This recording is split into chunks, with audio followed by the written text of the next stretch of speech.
Tomb Raider starts in the eye of a snake. Of all the random and disjointed places for a game to start, TR decides to begin its journey here in this reptile's eye. Made all the more random when you consider the fact that there aren't any snakes in the game at all. Crocodiles, yes, but no snakes. And then we see an explosion, a huge explosion in fact, done presumably by the military in a testing site, coincidentally blowing open lovely Queen Natla's eternal prison. Don't you just love life's little coincidences? Apparently the military didn't even know or ever find out about this, or maybe Natla's first act as a free woman was to hypnotise the soldiers and scientists who came to analyse the explosion's effects. So now we jump approximately 50 years to 1996, where our heroine is being chatted up by a stereotypical Texan moron. She's not having any of it, and so Larson introduces that buxom businesswoman slash Miss Natla, who essentially teases Lara into going all the way to Peru to find a palm-sized and seemingly mundane piece of treasure. Unless you're playing the remake, then you already know it's actually a piece of the Atlantean Skion. Gee, thanks for that. If you're playing the remake, then Lara's motivation here lies in continuing her father Richard Croft's work in discovering what happened to his missing wife, even though both of them are actually perfectly alive and well, living in another mansion in Surrey, but that's not for here.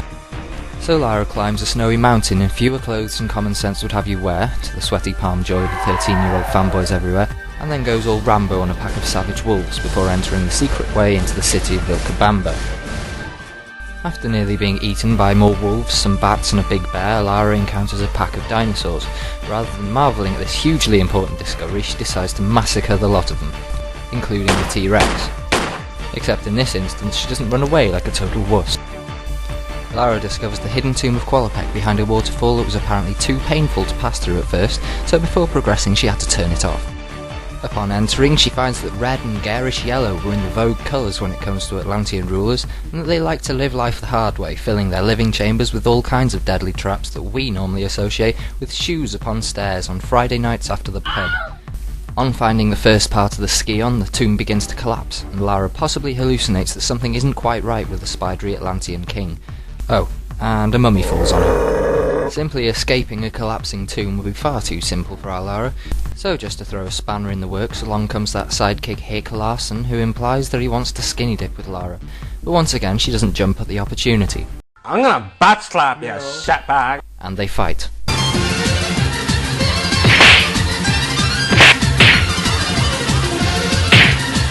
And Larson loses.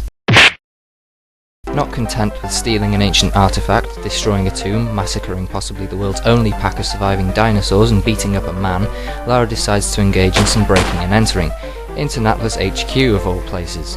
There she discovers that a bunch of old holy guys think their monastery is built in another Atlantean tomb.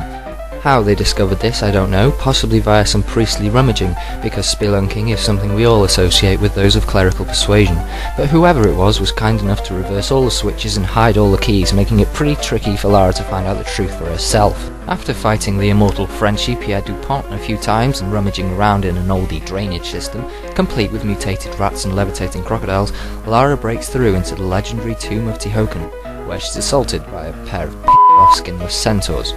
Slaughtering these horse people seems to give Lara the necessary powers to be able to finish off Pierre, who, by the way, has a full head of hair. Turns out Lara wasn't late for the prize giving after all, and she happily takes the next piece of the Skion from Pierre's fresh corpse before trying to put the pieces together. On doing so, she sees flickering images, some Mayan symbols, cave paintings, a dino fetus, a high-tech handshake, an eye and an ear. Yes, an ear. By this point I'm surprised Lara hasn't had an epileptic fit or ingested some millennia-old peyote. Or perhaps she has and we just don't see it happen. Here we learn that one of the Atlantean rulers was being naughty, 3 guesses who, and her piece of the Skion was taken from her and thrown cross-continent into an Egyptian tomb, which was inside Lara's head. Regardless, she goes there. Because a girl's got to have a hobby.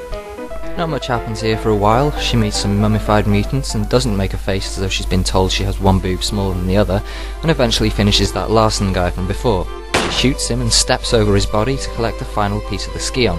She does not turn into Lady Macbeth. Here's when Lara is cornered by some of Queen Natla's random henchmen, the giant black guy, the cowboy and the skater kid, one of whom steals Lara's lunchbox and gives the pieces of the Skion to the evil double-crossing Atlantean wench. Lara was a bit fed up of being pushed around, so she legs it, performing a gorgeously cinematic swan dive off the edge of a cliff into the river below, or a pretty anticlimactic fling down there depending on which version you're playing. Seconds later, Lara's magically back on her precious motorbike and speeding after the bad guys through Egypt.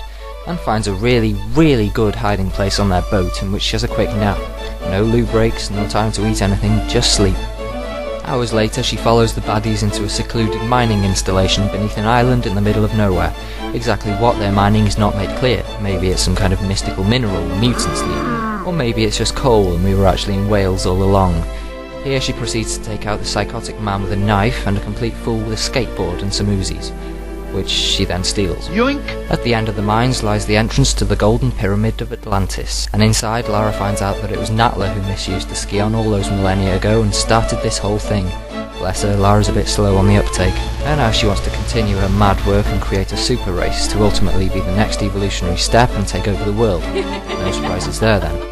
It's even less surprising that she tries to push Lara into a pool of lava when dear Miss Croft threatens to open fire on the Atlantean artifact and ruin her crazy plans. Unfortunately for Natla, however, it's her that lands headfirst in the molten rock, while Lara gets off with a brief encounter against a giant half-man, happy-looking torso thing who bears an uncanny resemblance to a certain Eddie of Iron Maiden fame.